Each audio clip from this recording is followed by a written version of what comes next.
43. Dok 4 burası Dok merkez.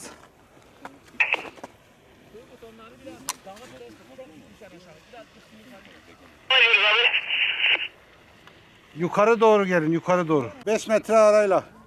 Rahat görebileceğiniz şekilde devam edeceksiniz. Olumlu anlaşıldı.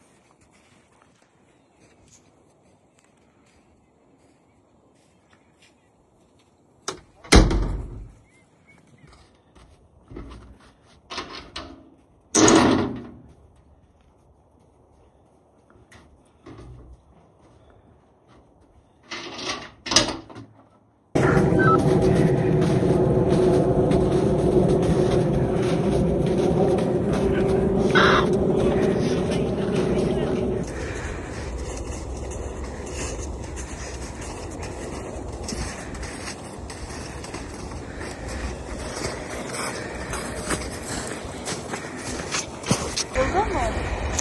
Burada bir yeri.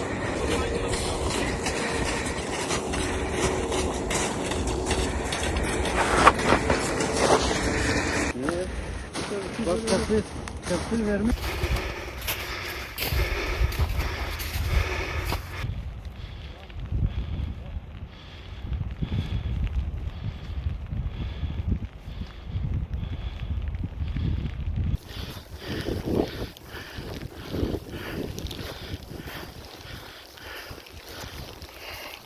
Karayolları en aşağıda. Evet, nerede ya? Buradan sonrası uçurum. Buradan sonra uçurum var abi. Ama öyle mi abi? Ama öyle çok var.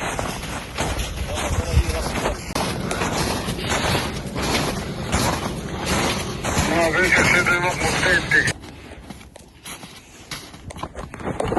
İniyorlar aşağı.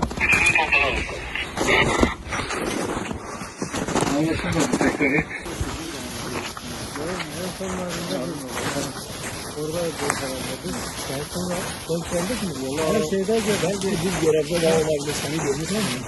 Sen ne gördün? Sen ne gördün?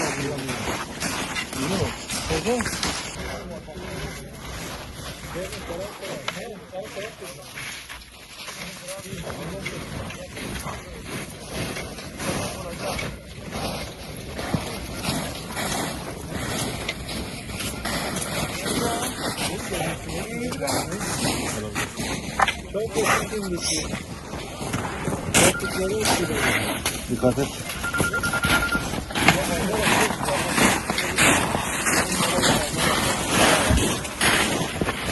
Yan. Mehmet abi yan.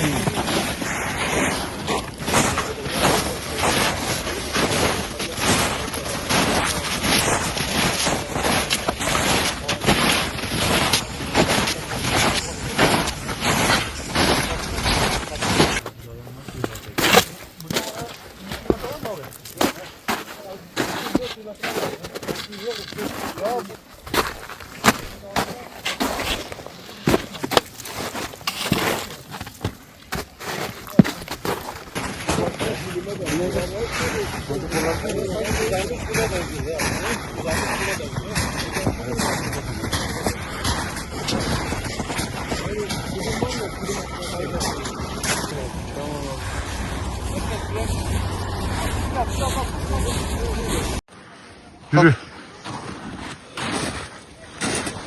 Gel.